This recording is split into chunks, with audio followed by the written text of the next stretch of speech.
Look, check this out. For my entrepreneurs out there, people who's thinking about being an entrepreneur, business owners, people that own a job, people that own multiple crews, people that own huge businesses, small businesses. Remember, everybody started off small. Nobody was born and was automatically rich. What I mean by that is everybody had to go through something to become who that they are today. All right. And like everybody is on different paths, everybody's on different journeys. And some people are not chasing the same thing, right?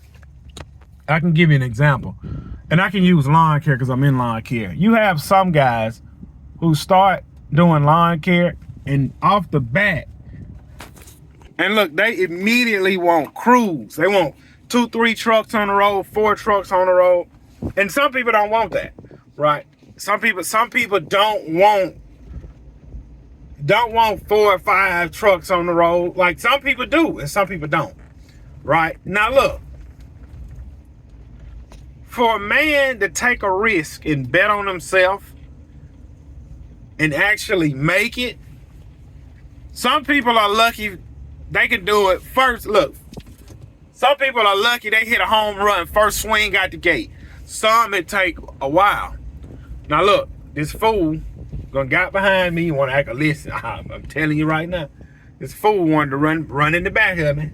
But anyway, look, back to what I was saying. Being your own boss, that is one of the hardest things that you would do. It's very rewarding, and you're also taking a huge risk pursuing that. Listen, first thing I want to say, I would not be in the position that I am in if it wasn't for all of those welding jobs I have had over the years, right? And I wouldn't be able to stay in the position that I am in without those welding jobs I grabbed throughout the winter. So I never look down on a man for having a job, right? Because when your business don't work how you perceive it to work, you can always fall back on a job to kind of power back up, regroup, and go again, right? Now, it is a risk. Either way, it's a risk. Staying on it. Look, I can give you several examples, several different ways. The guy I used to work with at my old job, he lost his arm. He was an outside machinist, like he would have a job at the company, work on the cranes and work on all of the forklifts, and something happened where he lost his arm. Now, the company paid him a good amount of money for that, but you will never have that arm again. Like, listen, golly, did I park? Oh, tripping. No matter how much money I make, listen, I do not want to lose any limbs or my eyesight, none of that. I don't want no amount of money. No, I don't want to lose none of that, right? Well, anyway, now they paid him good. But look, there was this one guy I remember working at this job with, and he literally almost died at work. Because, like I say, when you're working around steel and metal, a plate slipped off the crane and just about cut him in half, and he almost died on the job, right? And there's several stories to that, and actually the job I'm fixing to go to in the winter, that's where that happened at. Well, the safety man saved his life because the plate was shaped like a razor blade, and when it slipped off the crane, it went in right here, and the only thing stopped the plate from actually slicing him in half was his pelvic. So I guess his little what you call this bone right here, that stopped him from slicing him in half. Well, anyway, the 2 guys that happened to, neither one of them believe in God. One guy, he's an atheist, and the other guy, he's like, whatever. So the atheist guy was like, man, I saved his life. God didn't save his life. Well, anyway, that's not the point of the video. The point of the video is this. The guy that happened to, they gave him $2 million. They gave him $2 million and they let him keep his job. He ended up going somewhere else, whatever. Right? Now, if the guy had his own business, that would have happened to him. He wouldn't have got nothing out of it. But while he was working for the company, it worked out for him. Everything in doing life, you're taking risk. You're betting on yourself. You're taking a risk. You don't know the outcome. If we all knew the outcome of the things that we did, our moves wouldn't look. Our moves would be totally different on the moves that we make it and take. You don't know what your next move. You don't know the results of what your next move will produce. I was watching this YouTube video from this guy. He said, "You know what changed my life?" He pulled out his cell phone and he pressed the record button. He said, "This right here changed my life." And that guy today has millions and millions and millions of followers. So he's making crazy money off of YouTube now. Like, YouTube is his full-time job. Which now YouTube can stop all of that any day. But you take that money and you invest it in other things and do different things with it. And look, I remember I watched a YouTuber. He was like, man, and y'all may know this guy. He was like, man, I make $20,000 a month off YouTube. And I remember when I heard it, I was like, man, that's a lot of money. I said, man, that's a lot of money. And I remember I had my first $17,000 a month cutting grass as a solo guy. I remember when I had my first, it was like $17,800 and something dollars. And I was like, that's cool. Good bit of money, solo, but whatever. What it don't you want to make more. Look, I remember when I first jumped in the shipyard. When I first jumped into welding, my first welding job was in the shipyard. And everybody around me was making $1,000 a week. This was in 2007. Everybody around me was making $1,000 a week. I said, man, if I make $1,000 a week, I'd be set.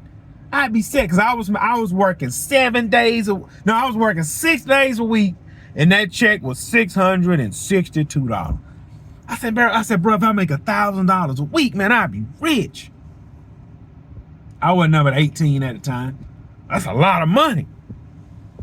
And then I remember when I first, matter of fact, I'm gonna be honest, I don't remember my first $1,000 check welding. I don't remember. It was so long ago. But I remember when I started making $795 a week. And I told a guy, I said, bro, I'm making $800 a week. He said, bro, you can go buy a house now. You said you're saving up for a house. I said, yeah, man, I can. I go buy a house. And I remember going from $800 a week, and I started making $1,100 a week. Then I started making $1,100. And then I bought my house. And I was like, man, it's cool to make $11, but I want 15. Then I remember I started making $1,500 a week. Then I remember I started making $1,700 a week.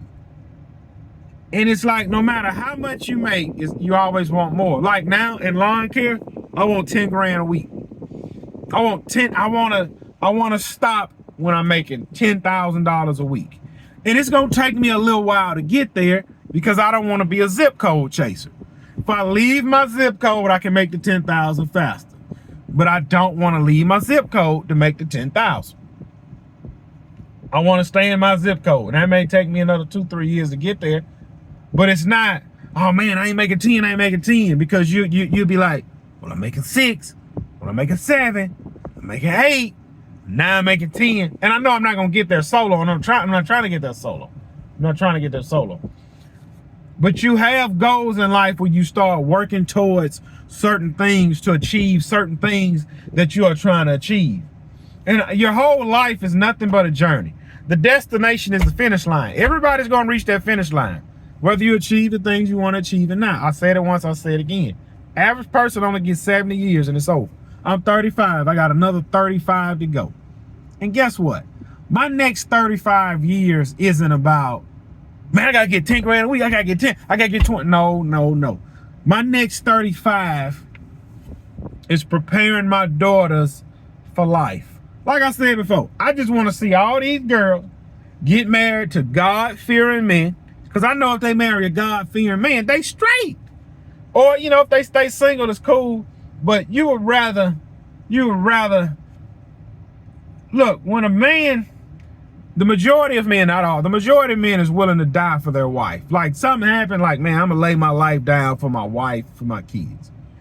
And if you have a daughter out in the world, she's going to be safe and protect herself. But you would sleep a little bit better knowing she got a man that really love her, and that man really serving God, and he's willing to die for her. I want to see all 5 of my daughters get married to God-fearing men, set my wife up, and then I'm good. But it's like you don't know what tomorrow. You don't know what's waiting on you tomorrow. You don't know it. You don't know it, and you can't predict how long you're gonna live. So all you have is today. All you have is today. Eat, drink, and be merry. Yes, sir. Eat, drink, and be merry because all you have is today. Right? All you have is today. That's all you got. So I'm fixing to go up in here, eat my dinner, take me a little nap before I go back to Sunday evening service, and jump on my route next week. And I got a list of stuff I got to do next week, but man, these yards brown out. Look at these yards. Man, these yards, it's over with, bro. It's really over with. And I'm really probably about to get on the horn with these folks, be like, hey, set that welding test up so I can come take this weld test and go from there. And then we're gonna roll through a whole nother winter of welding. November, December, January, February, and then we gone. Now, I still do have work on the books, but it's not. Like, look, tomorrow, I'm going to be finished with everything about 2 o'clock. Tuesday, I'm going to be finished with everything about 11 o'clock. Wednesday, 11 o'clock, I'm done. Thursday, 1 o'clock, I'm done. Then I'm off Friday, Saturday, Sunday. So if I go ahead and line everything up to get this job popping, hopefully I should be able to start the following week. I got some work. I got a good bit of work I got to do next week, but it's not nothing major. I can kind of stretch it all out. What I mean by that, do a good bit Monday morning, a little bit Tuesday morning, a little bit Wednesday morning, a little bit Thursday morning, maybe a little bit Friday morning. Because I'm going to go ahead, because I'm going to probably, not this coming week, but the following week, I'm going to start that job probably Monday. And then, you know, when you get off work, you only got a certain amount of time. Or before you go to work, you only got a certain amount of time. So then really after, not this week, after next week, when I push that work out, it's kind of going to be hit and miss. So I'm going to probably just go ahead and just get on the horn with them folks and just go ahead and get that job lined up. Or I might just wait till the following week, get the job lined up. It all depends on how I'm feeling tomorrow. But look, I got to go.